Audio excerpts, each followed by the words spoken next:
Hello friends, welcome to अनुभव academy. Guys, वर्ग 3 का पेपर जल्द ही होने वाला है। उसको ध्यान में रखते हुए हमारी टीम आपको प्रीवियस ईयर पेपर के क्वेश्चन सॉल्व करा रही है और आज हम मैथ के 20 से 25 क्वेश्चन सॉल्व करेंगे विथ इजी एक्सप्लेनेशन। गाइस, इस प्रीवियस ईयर पेपर्स को सॉल्व करने से पहले मैं आपको बताना चाहूँगा कि जितने भी मैथ्स के क्वेश्चन आज हम सॉल्व करेंगे उसी क्वेश्चन को हमने फ्री मॉक टेस्ट में कन्वर्ट कर दिया है। डिस्क्रिप्शन में दी गई लिंक में क्लिक करके आप फ्री में मॉक टेस्ट दे सकते हैं। उसके बाद आपने कहाँ पर क्या गलती की उसे समझने के लिए इस वीडियो को ध्यान से देखें।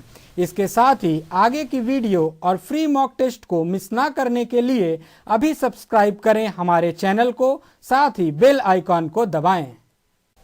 फर्स्ट क्वेश्चन पढ़ेंगे हम। 60 किलोमीटर प्रति घंटे की चाल से चल रही एक कार को 200 मीटर की दूरी तय करने में कितना समय लगेगा? तो हम देखेंगे दोस्तों, फॉर्मूला चाल बराबर दूरी बटे समय। ये एक जनरल फॉर्मूला होता है जो हम सभी को याद रहता है। यहाँ पर हमको क्या निकालना है? कितना समय लगेगा। तो समय बराबर होता है हमारा दूरी बटे चाल। अब यहाँ पे क्वेश्चन में हम देखेंगे दूरी दिया हुआ है, दूरी दिया हुआ है 200 मीटर और स्पीड दी हुई अर्थात चाल दी हुई है यहाँ पे हमको 60 किलोमीटर प्रति घंटे। दोस्तों, देखने वाली बात यह है कि दूरी में ये डायमेंशन मीटर में है और चाल में किलोमीटर में है। दोनों अलग अलग हैं। इन दोनों को हमें सेम करना होगा और यहाँ पे जो चाल में समय दिया हुआ है वो है आवर में अर्थात घंटे में, लेकिन हमारा जो आंसर है वो किस में आ रहा है? मिनट में। इसलिए हम आवर को कन्वर्ट करेंगे किस में? मिनट में, क्योंकि आंसर हमको चाहिए मिनट में।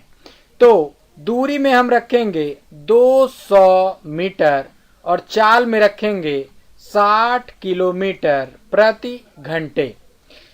200 मीटर अपॉन 60 1 किलोमीटर में होते हैं हमारे 1000 मीटर। 1 किलोमीटर में 1000 मीटर। अब मीटर और मीटर सेम, अपॉन 1 घंटे में होते हैं 60 मिनट, क्योंकि आंसर हमको चाहिए मिनट में। इसको हम सॉल्व करेंगे। 60 और 60 कैंसिल होगा, ये डबल जीरो कैंसिल होगा, 2 5 10। तो आंसर आएगा 1/5 मिनट। तो हमारा आंसर सही है 1/5 मिनट, जो कि हमारा सही आंसर होगा 1/5 मिनट। सेकंड क्वेश्चन देखेंगे दोस्तों। 15 वर्ष बाद अर्थात वर्तमान आयु के 15 वर्ष बाद ए की आयु बी की दोगुनी होगी, लेकिन 5 वर्ष पूर्व ए की आयु बी की 4 गुना थी। उनकी वर्तमान आयु का अंतर क्या होगा? दोस्तों, हम यहाँ पे सपोज करते हैं कि ए की वर्तमान आयु है x और बी की वर्तमान आयु है y। वर्तमान अर्थात अभी प्रेजेंस में अभी आयु है x और बी की आयु है y। 15 वर्ष बाद अगर हम देखेंगे 15 वर्ष बाद, तो ए की आयु 15 वर्ष ज्यादा होगी अर्थात x + 15 और बी की आयु होगी y + 15। क्वेश्चन कह रहा है 15 वर्ष बाद ए की आयु बी की दोगुनी होगी अर्थात बी से दुगनी होगी ए की आयु। तो बी की आयु है यहां पर y + 15 और x की ए की आयु है x + 15। किंतु क्वेश्चन में कह रहा है कि ए की आयु दुगनी होगी अर्थात x + 15 जो है ये दुगना होगा। अगर ये दुगना है तो ये बड़ा है, तो बराबर करने के लिए हमें बाई की तरफ इंटू 2 करना होगा, क्योंकि इसकी आयु 15 वर्ष बाद दोगुनी है। तो y प्लस 15 में 2 का मल्टीप्लाई करेंगे।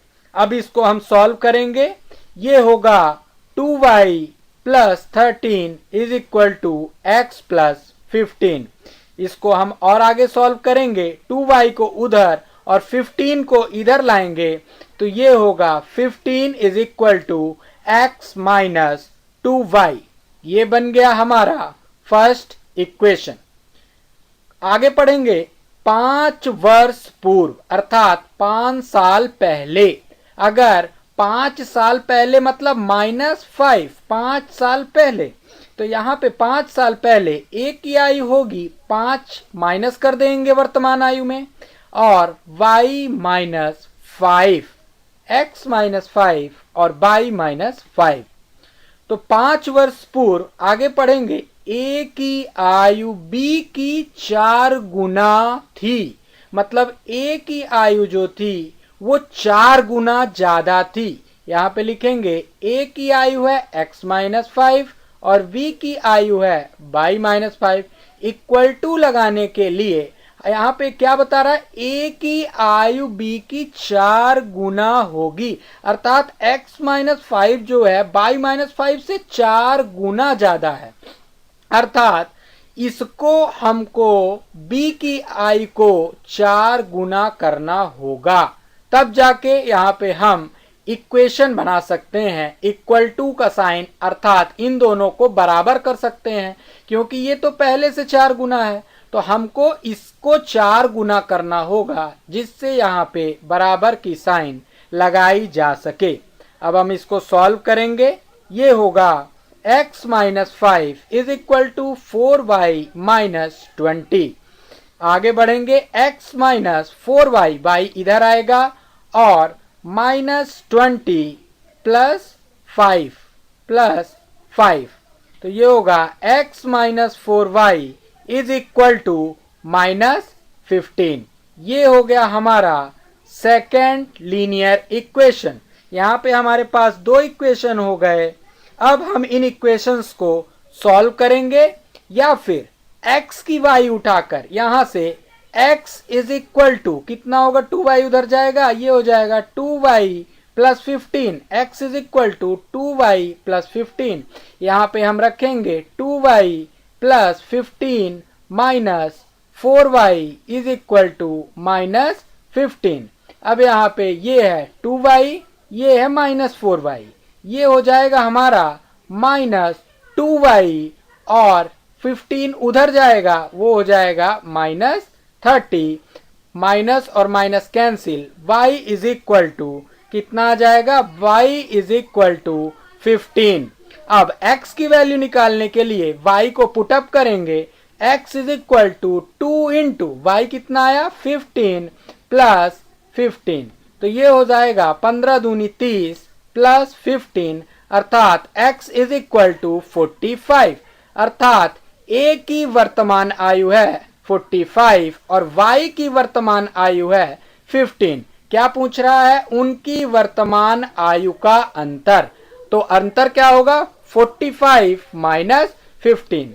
तो 45 माइनस 15 करेंगे तो कितना आएगा, 30 ईयर्स। अर्थात उनकी वर्तमान आयु का अंतर है 30। तीसरा क्वेश्चन देखेंगे दोस्तों, 5 से विभाजित होने वाली 3 अंकों की कितनी संख्याएं हैं। 3 अंक, जैसे हम 2 लिखते हैं तो यहाँ पे केवल 1 अंक है, 23 लिखते हैं यहाँ पे हमारे पास 2 अंक है, 146 लिखते हैं यहाँ पे हमारे पास 3 अंक हैं। अर्थात 3 अंकों की कितनी ऐसी संख्याएं हैं जो कि 5 से विभाजित होंगी। सबसे पहले तो हम देखेंगे 3 अंकों की संख्याएं कहां से चालू होती हैं, 1 से लेकर 99 तक तो 2 अंक हैं। इसके बाद 100 से लेकर 999 तक 3 अंकों की संख्याएं होती हैं, क्योंकि 999 के बाद आएगा 1000, उसमें कुल 4 अंक होते हैं। अब हम निकालेंगे कि कितनी ऐसे अंक हैं जो कि 3 अंक, कितने ऐसे शब्द हैं 100 से लेके 999 तक जो कि 3 अंकों के होते हैं। तो 999 में हम 2 अंक 1 से लेकर 99 तक 2 अंकों वाली संख्याएं हैं, तो 2 अंकों वाली संख्याएं हम माइनस कर देंगे, घटा देंगे, तो यहां पे आएगा हमारे पास 900, अर्थात 900 ऐसे शब्द हैं 100 से लेके 999 तक जो कि 3 अंकों के होते हैं। तो 900 ऐसे हैं। तो 900 में अब हम देखेंगे 5 से विभाजित होने वाली कितनी संख्याएं हैं। तो 900 को हम डिवाइड करेंगे, ये आएगा 5 1 5 4 0, 5 8 40 और ये बचा 0 यहाँ पे आएगा, तो ये हो जाएगा 180, अर्थात 5 से विभाजित होने वाली 3 अंकों की कुल कितनी संख्याएं हैं 180। तो ये होगा आंसर 180। नेक्स्ट क्वेश्चन है दोस्तों 743 इंटू 999 का मान निम्न होगा। आपको लग रहा होगा इतना इजी क्वेश्चन तो एग्जाम में पूछे ही नहीं जाते हैं, लेकिन दोस्तों जब आप इसको मल्टीप्लाई करेंगे तो आपका ज्यादा से ज्यादा समय मल्टीप्लाई करने में जाता है। इसी को देखते हुए ऐसे क्वेश्चन सेट किए जाते हैं जिससे और क्वेश्चन आपके छूट जाएं। तो इसको हम ट्रिक से सॉल्व करेंगे। मतलब 743 इंटू 999 इसको हम सॉल्व कर सकते हैं। 743 999 को हम क्या लिख सकते हैं 1000 माइनस 1, 1000 माइनस 1। इसको हम मल्टीप्लाई करेंगे, अंदर ये होगा 743000 माइनस 743। अब हम केवल इसको माइनस करेंगे यहां पर और कितना मिलेगा 10 3 7 9 4 5, 9 में गए 7, that is 2, that is 2, that is 4 and that is 7। केवल हम मल्टीप्लाई ना करके यहाँ पे 1000 माइनस 1 करके केवल सब्ट्रैक्ट करके यहाँ पे हम आंसर इसका आसानी से और कम समय में पा सकते हैं। तो इसका आंसर होगा 742257। ये होगा इसका राइट आंसर।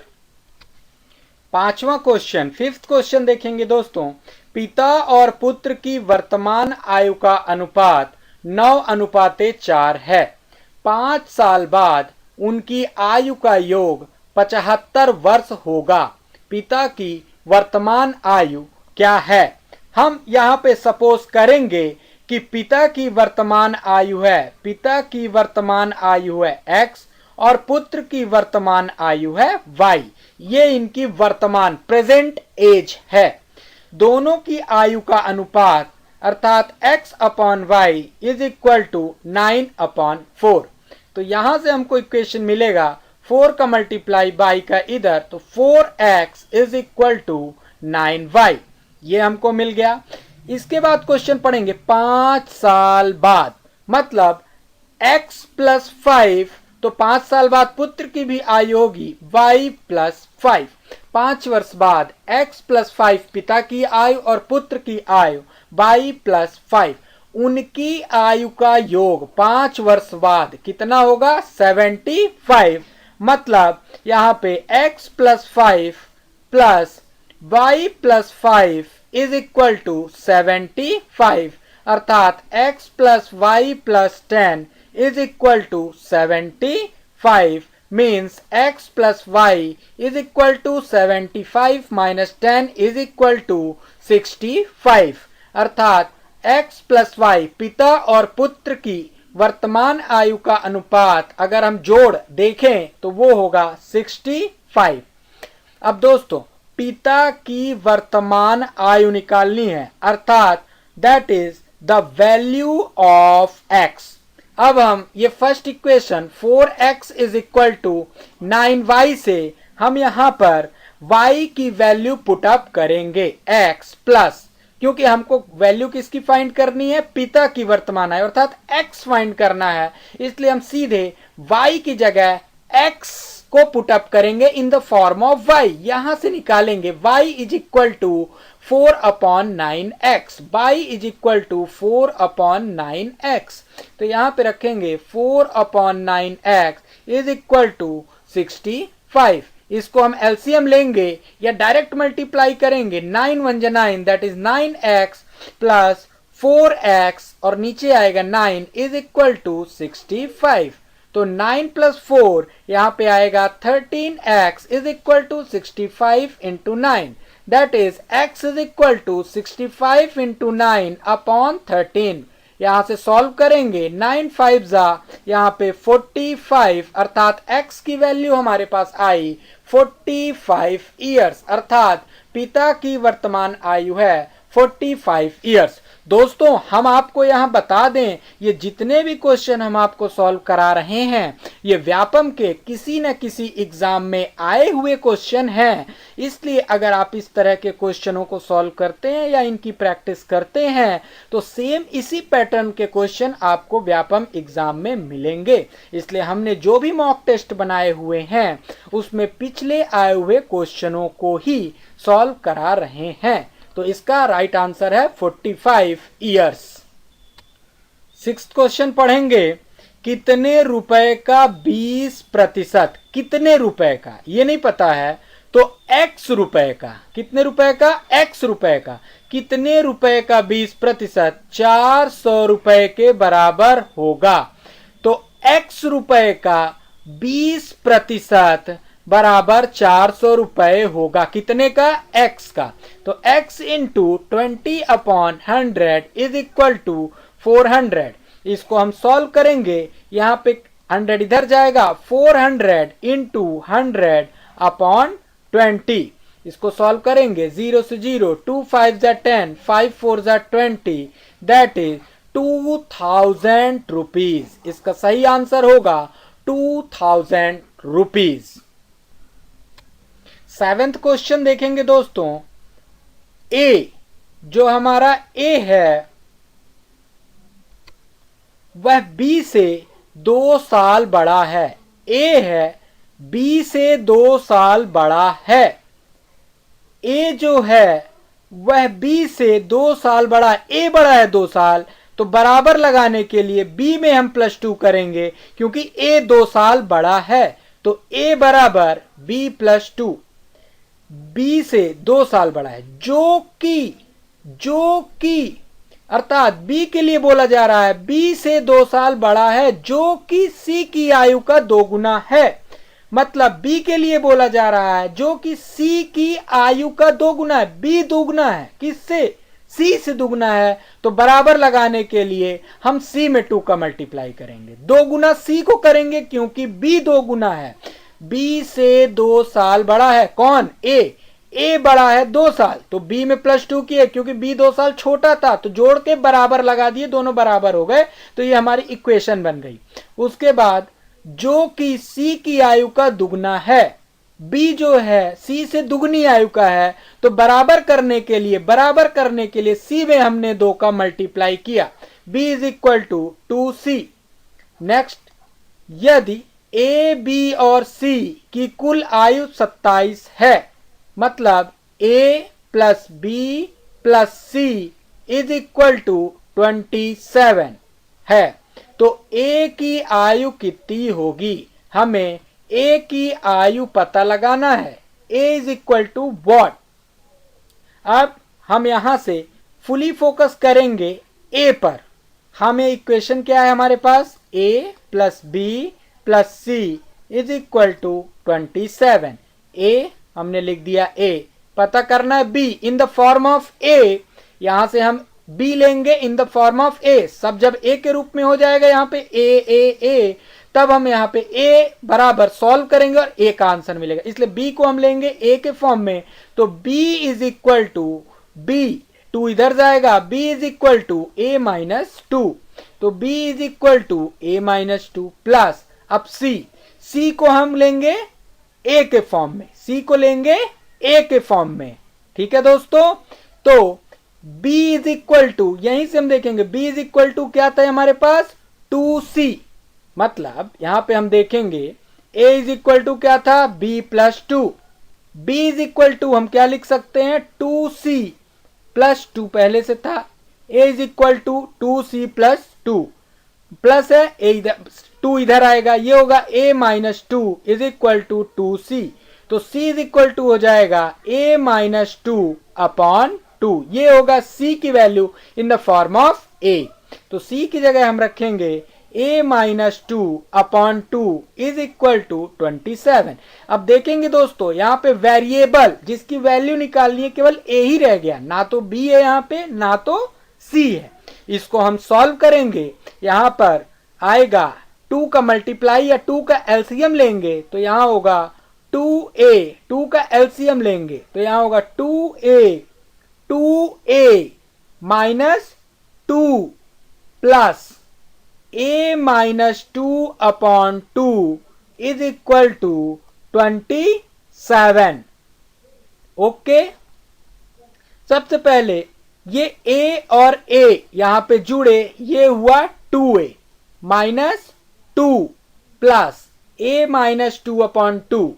अब इसके बाद नेक्स्ट या तो एलसीएम ले या तो डायरेक्ट वैल्यू सॉल्व करते हैं। 2 2 जा 4 that is 4a minus 4 plus a minus 2, नीचे आएगा 2 इज इक्वल टू 27। 2 इधर चला जाएगा, 4a प्लस a यहाँ पे क्या था माइनस 2, तो ये हो जाएगा 4a plus a that is 5a minus 4 minus 2 that is minus 6 upon 2 is equal to 27। तो 5a is equal to 27 into 2, 27 into 2, ये क्या था 5a माइनस 6, तो ये हो जाएगा 5a is equal to 54 plus 6 that is 5a is equal to 60 और a is equal to 12। 12 तो a इज इक्वल टू यहाँ पे हमारे पास आएगा 12, a इज इक्वल टू 12। तो आंसर होगा हमारे पास a की आयु कितनी होगी, दैट इज 12। 8th क्वेश्चन देखेंगे, दो व्यक्तियों की आयु का अंतर 2 वर्ष है। दो व्यक्तियों में एक की आयु अगर हमने माना x, दूसरे की y, तो दोनों की आयु का अंतर बराबर 2, अर्थात दो व्यक्तियों की आयु का अंतर 2 वर्ष है। यदि उनकी आयु का योग 144 के वर्गमूल के बराबर है, मतलब x प्लस वाई, उनकी आयु का योग x plus Y is equal to वर्गमूल square root of 144 means x plus Y is equal to 12। ये हमारे पास सेकंड इक्वेशन आया, ये आया फर्स्ट इक्वेशन। तो यहां से अब हम सॉल्व करेंगे वैल्यू पुट अप करके। तो x इज इक्वल टू यहां से आएगा 2 प्लस वाई, रखेंगे यहाँ पे 2 plus Y is equal to 12 that is 2y is equal to 12 minus 2 and y is equal to 10 upon 2 that is y is equal to 5। y is equal to value मिली 5, इसको put up करेंगे, x is equal to 2 plus 5 that is x is equal to 7। दोनों में बड़े वाली की आयु कितनी है, एक की आयु है 7 वर्ष, एक की है 5 वर्ष, तो बड़े वाले की आयु है 7 वर्ष, तो 7 इज अपन हमारा राइट आंसर होगा। 9th क्वेश्चन देखेंगे दोस्तों, a की आयु उसके पुत्र की आयु की 6 गुनी है। a की आयु उसके पुत्र की आयु, मतलब अगर हम माने a का जो पुत्र है वो है b, तो a की आयु 6 गुनी है, तो इक्वल टू लगाएंगे, a 6 गुना है तो हम b को मल्टीप्लाई बाय 6 6 गुना करेंगे, जिससे हम यहाँ पे इक्वल का साइन इक्वल टू लगा सकें। तो हमें मिला a equal to 6b, b जो है वो a का पुत्र है। उसके आगे पढ़ेंगे, a के पिता की आयु, a का पिता अगर हम मानते हैं कौन है, c, a के पिता की आयु उससे 40 वर्ष अधिक है, अर्थात c की आयु जो है वह 40 वर्ष ज्यादा है, किससे, a से, c ज्यादा है 40 वर्ष, तो बराबर करने के लिए हम a में +40 बराबर करने के लिए a को +40 करेंगे, जिससे बराबर का साइन यहां पर लगाया जा सके। आगे पढ़ेंगे। उन सब की कुल आयु 118 वर्ष है। a की आयु कितनी है? हमें a की आयु अर्थात find the value of a। Question बनेगा सब की आयु a plus B plus C is equal to दिया हुआ है 118। तो a plus B plus c कितना दिया हुआ है? 118। अब हम b की वैल्यू रखेंगे, a पहले से है, प्लस b की वैल्यू रखेंगे in the term of a, क्योंकि फाइंड हमें क्या करना है? a, तो c भी रखेंगे हम in the term of a। तो हम देखेंगे b इज इक्वल टू 6 नीचे जाएगा, तो यहां से b इज इक्वल टू होगा a/6। तो b की जगह हमने रखा a/6 प्लस c की जगह हमने रखा a प्लस 40, तो यहां हुआ 118। इसके बाद दोनों को जोड़ेंगे, इसको सॉल्व करेंगे इक्वेशन को। a that is the 2a plus a/6 is equal to 118। 40 उधर जाएगा, दैट इज द -40। इसको सॉल्व करेंगे, 6 to the 12 that is 12a plus a/6 is equal to 118 minus 40 that is 78। आगे सॉल्व करेंगे, that is 13a is equal to 78 into 6 that is a is equal to 78 into 6 upon 13। तो a is equal to solve करने में आएगा यहाँ पे 13 6 जा 78 that is 6 6 जा 36। तो a की आयु हमारे पास आई 36 ईयर्स, 36 वर्ष। ये होगी a की आयु। दोस्तों कैलकुलेशन में यहां जल्दी कर देता हूं क्योंकि हमें और भी क्वेश्चंस आगे लगाने हैं, इसलिए कैलकुलेशंस आप मल्टीप्लाई और डिवीजन कोशिश करें खुद करने की।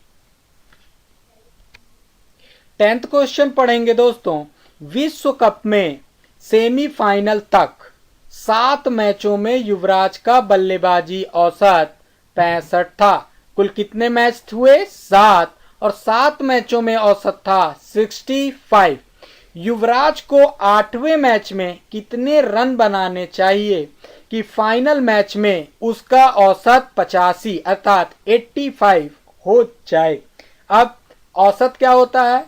सभी 7 मैचों का जोड़, x1 पहले मैच का 7 मैचों में जितने जितने रन बनाए प्लस x2 प्लस x3, अब 7 मैचों तक x7 अपॉन डिवाइडेड बाई 7। ऐसे हम निकालते हैं एवरेज, कुल योग बटे कितने मैचों का रन यहां पर है बटे 7, इससे निकलेगा हमारा औसत।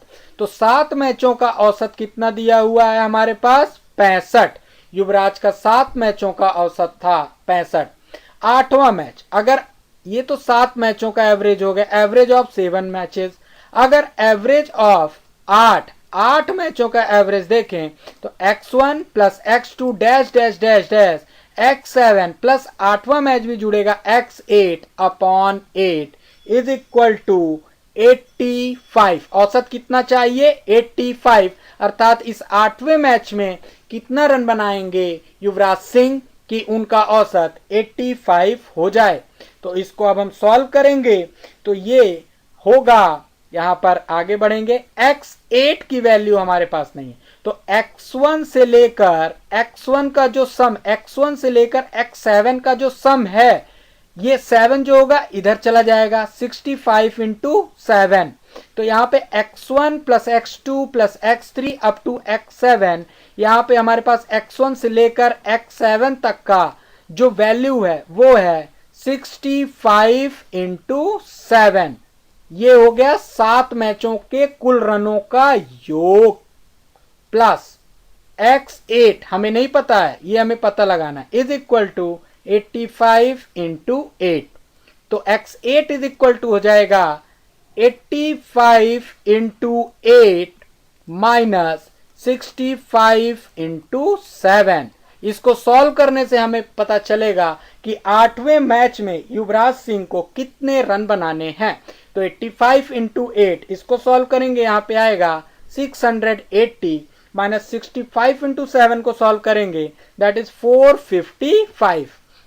तो इसको सॉल्व करेंगे 680 माइनस 455 225, अर्थात 8वें मैच में युवराज सिंह को 225 रन बनाने होंगे, तब जाकर उनका औसत 85 होगा। तो इसका सही आंसर होगा दोस्तों 225। 11th क्वेश्चन देखेंगे दोस्तों। 90 किलोमीटर प्रति घंटे की चाल से चल रही ट्रेन को 75 मीटर लंबे एक प्लेटफॉर्म को पार करने में 8 सेकंड लगते हैं। ट्रेन की लंबाई कितनी है? दोस्तों यहाँ पे सबसे पहले हम ये समझेंगे कि मान लीजिए ये हमारी ट्रेन है, ये हमारी ट्रेन है और ये है प्लेटफॉर्म। अब दोस्तों जो टोटल लेंथ, टोटल लंबाई इस ट्रेन को कवर करनी पड़ती है इस प्लेटफॉर्म को तय करने में, अगर ट्रेन की लंबाई हम x माने और प्लेटफॉर्म की लंबाई हम y माने, तो इस ट्रेन को कवर करने में, पार करने में अगर ये ट्रेन यहाँ तक आएगी, अर्थात तब जाके ये प्लेटफॉर्म को पूरा का पूरा पार करेगी।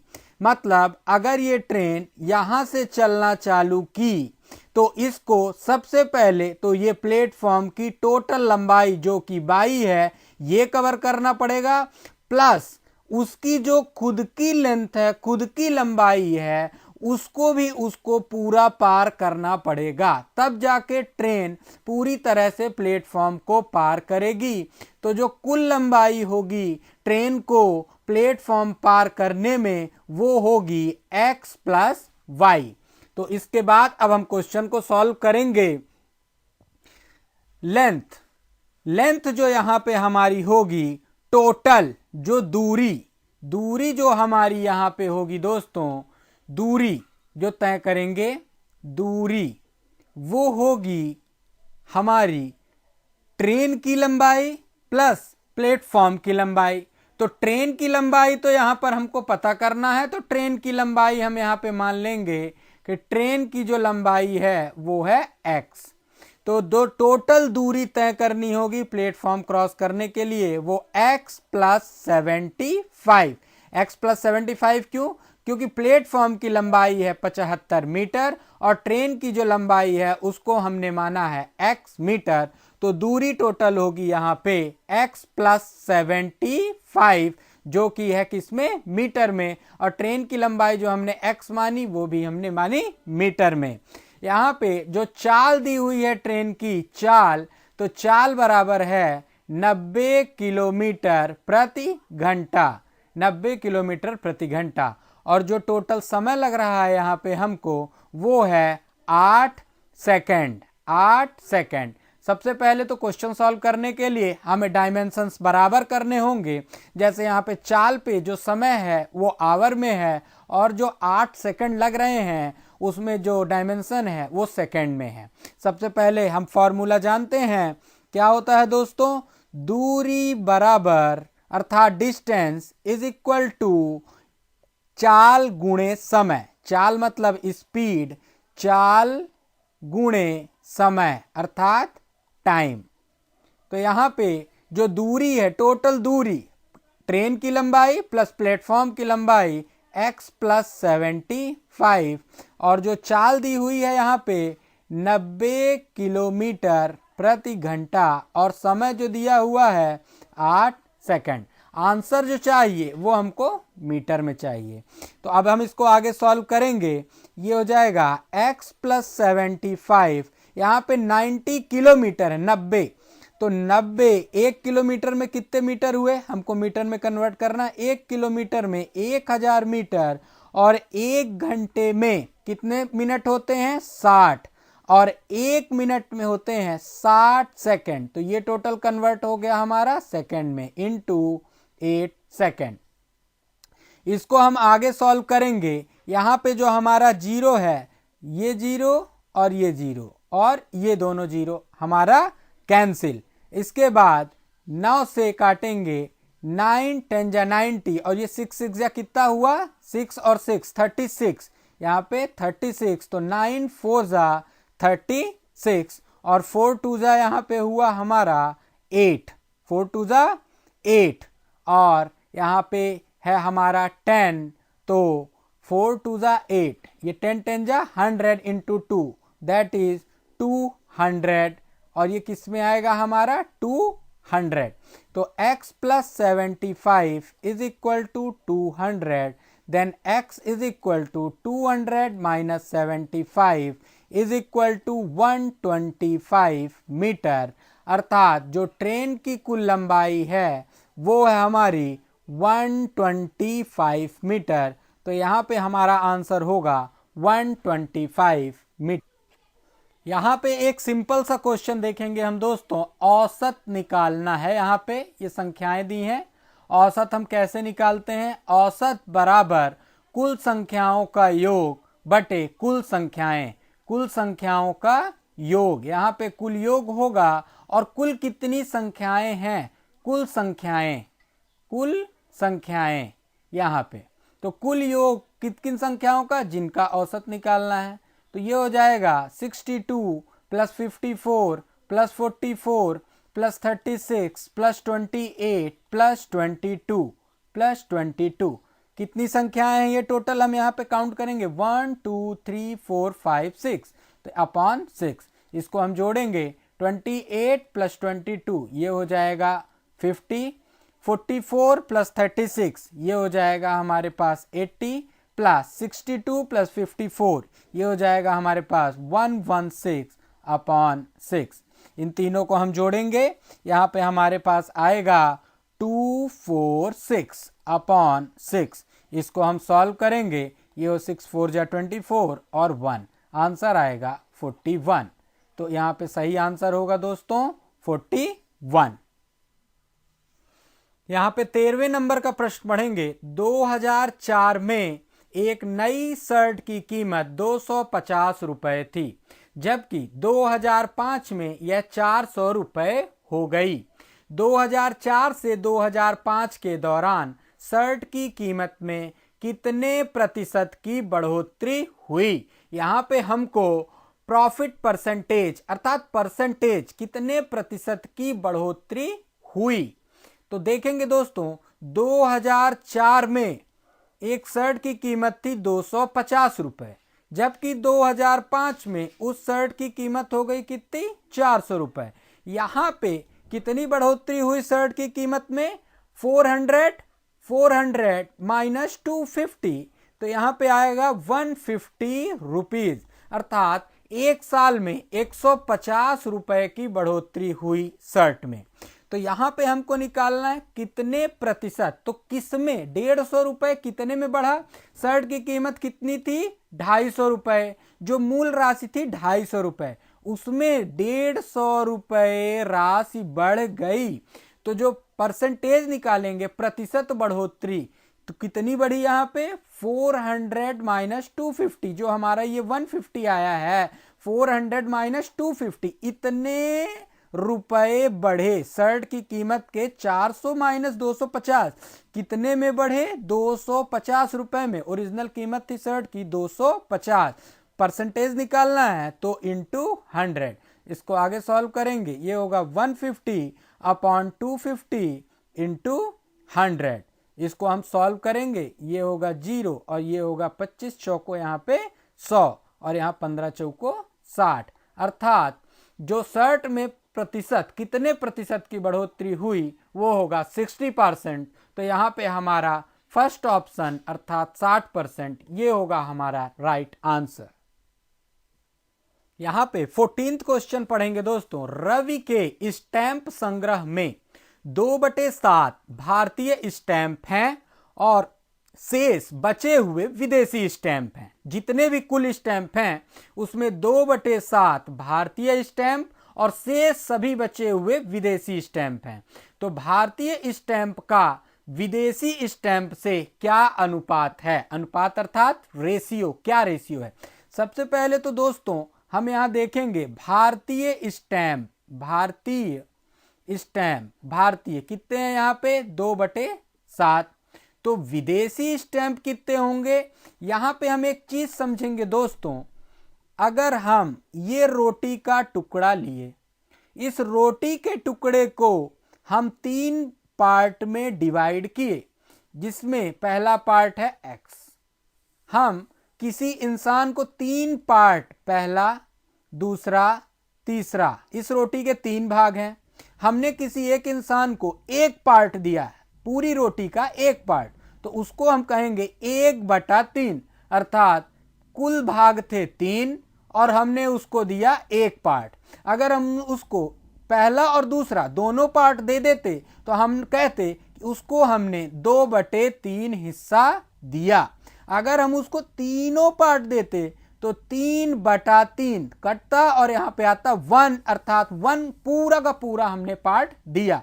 इसी तरह दोस्तों हम यहाँ पे देखेंगे भारतीय स्टैंप 2/7 भारतीय हैं, अर्थात अब 2/7 मतलब कुल कितने हिस्से थे यहाँ पे 7, जिसमें तो 2 हिस्सा भारतीय थे, कुल कितने हिस्से थे 7, 2 हिस्सा भारतीय स्टैंप, तो बचे कितने 5 हिस्से, अर्थात विदेशी स्टैंप यहाँ पे होगा 5/7।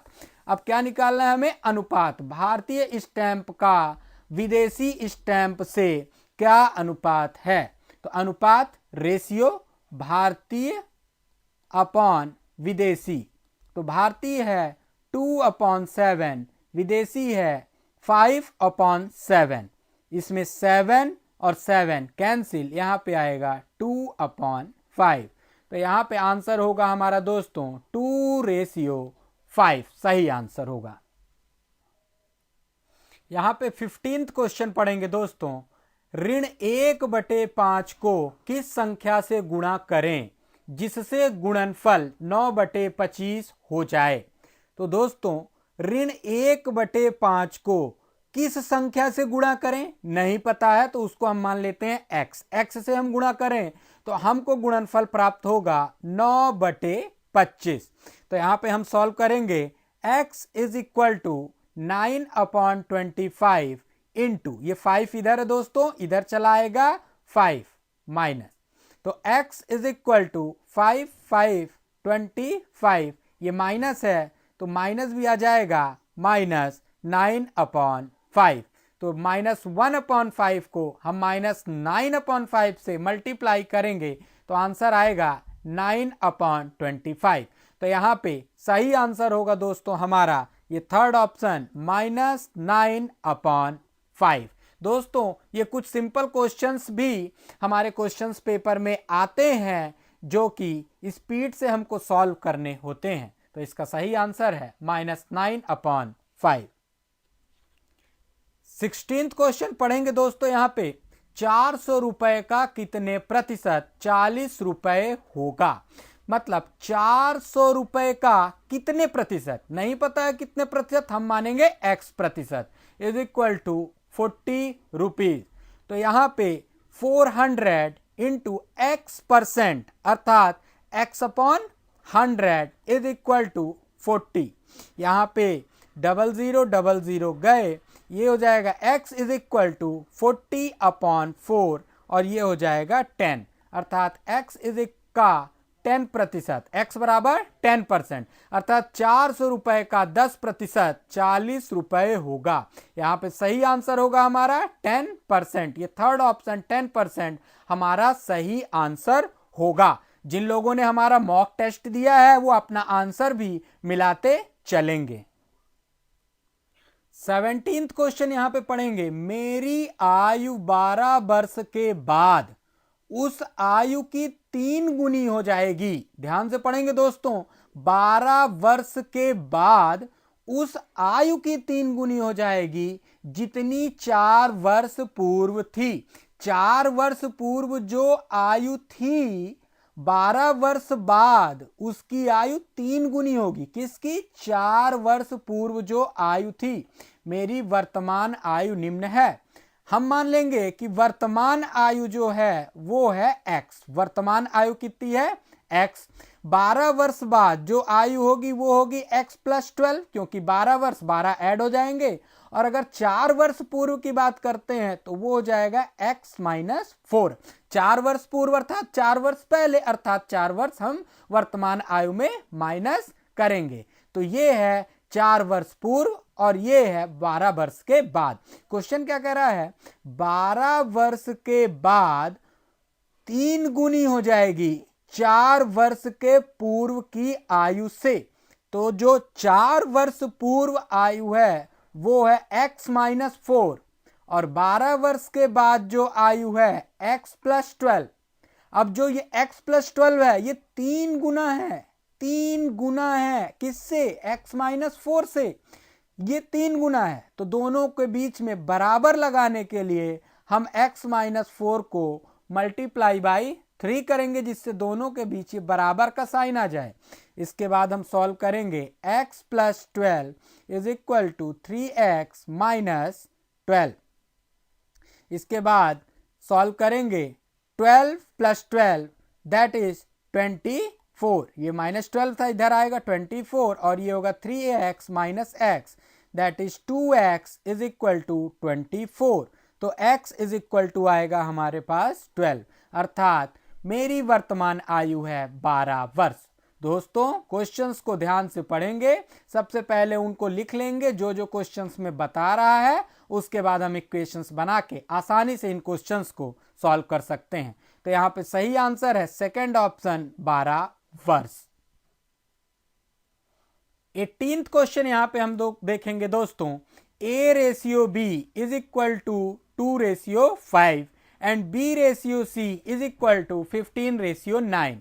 तो A/B/C क्या है दोस्तों, यहां पे हम रेशियो में एक अच्छी चीज देखेंगे, A/B। A/B का मतलब A/B इज इक्वल टू क्या दिया हुआ है, 2/5।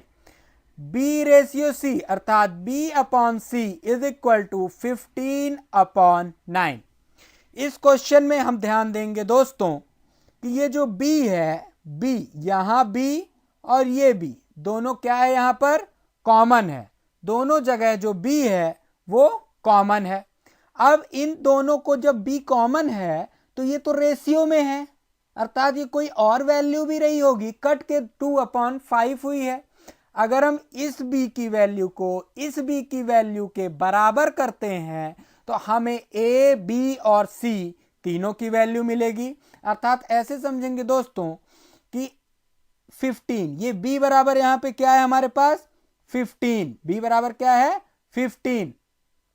तो इसको हम अगर 15 बना दें, मतलब 2/5 3 का मल्टीप्लाई करने पर ये होगा 15। B और B दोनों की तो सेम वैल्यू, B कोई चीज B है तो बराबर होगा। तो इसको भी हमने किया 15।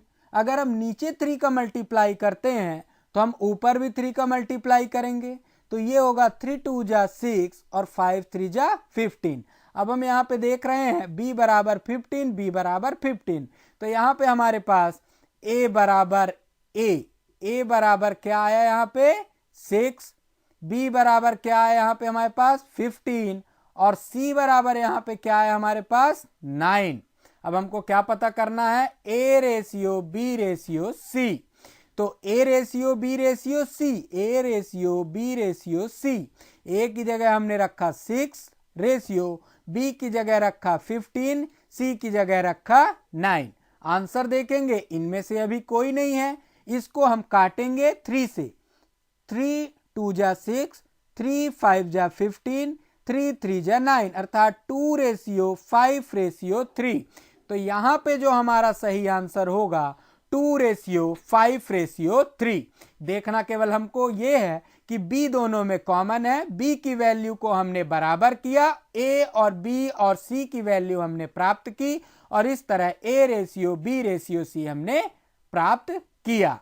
तो आंसर होगा 2/5/3। 19th क्वेश्चन देखेंगे दोस्तों, ब्रैकेट में 300/100 into 15 plus 5 into 5 minus 84/6 into 4। ये सिंप्लीफिकेशन का क्वेश्चन है दोस्तों। इसको हम सिंप्लीफिकेशन को सॉल्व करते हैं। 300/100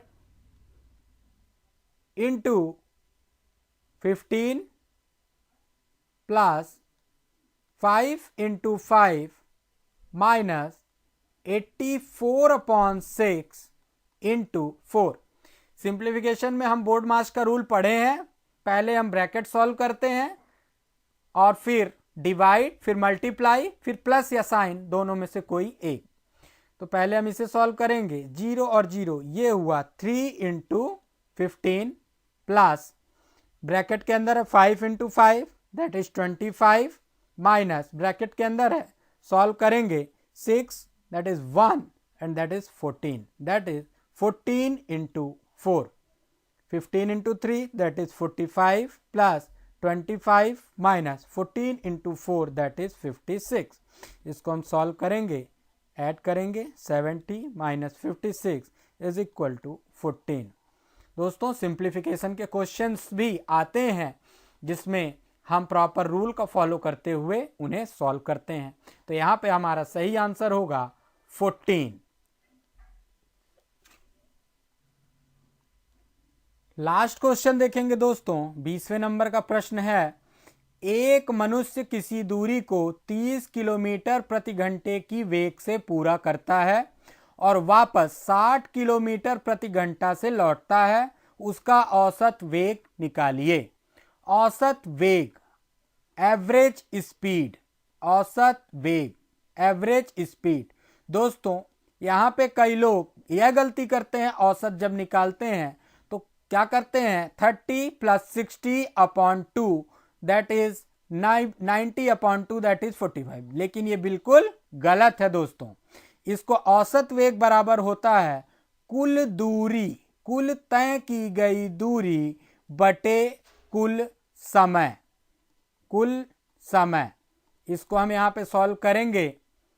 कुल दूरी सबसे पहले हम देखेंगे, एक मनुष्य 30 किलोमीटर प्रति घंटे की स्पीड से दूरी तय करता है। दूरी कितनी तय करा? d। फिर वापस लौटता है, जो दूरी तय करता है वो है d, लेकिन जो उसका वेग है वो है 60 किलोमीटर प्रति घंटे और जाता किससे है 30 किलोमीटर प्रति घंटे। अगर जाने में समय लगा t1 और लौटने में समय लगा है t2, यहां पे एवरेज स्पीड बराबर है कुल दूरी बटे कुल समय। तो दोस्तों यहां पे हम t और d, टाइम और दूरी में एक रिलेशन निकालेंगे। तो यहां पे जो फर्स्ट रिलेशन हम यहां पे पाएंगे, time is equal to distance upon speed. पहले वाले के लिए जाते समय टाइम इज इक्वल टू, अर्थात t1 is equal to distance कितनी तय की गई d, और जो स्पीड थी वो थी 30 किलोमीटर प्रति घंटे। तो t1 is equal to d/30। इसी तरह लौटते समय टाइम t2 और time is equal to distance upon speed, t2 is equal to d/60। लौटते समय जो स्पीड थी 60 किलोमीटर प्रति घंटे। अब हमको क्या निकालना है? औसत वेग, मतलब पूरी जर्नी का, जाते समय और लौटते समय। तो औसत वेग, औसत वेग अर्थात average speed is equal to कुल दूरी। दूरी कितनी तय की गई? d जाते समय प्लस d लौटते समय, d प्लस d अपॉन कुल समय अर्थात t1 प्लस t2।